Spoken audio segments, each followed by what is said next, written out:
Полярните региони са естествените охладители на Земята, с масивни ледени покривки и ледници.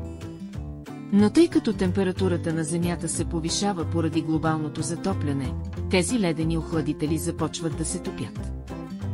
Всяка година все повече и повече лед се превръща във вода, която се влива в нашите океани.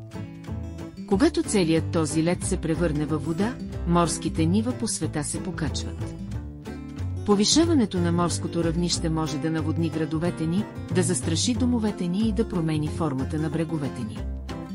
Това засяга и морския живот. Някои същества може да се борят да оцелеят, докато други могат напълно да загубят домовете си. Защитата на нашите ледени региони е от решаващо значение.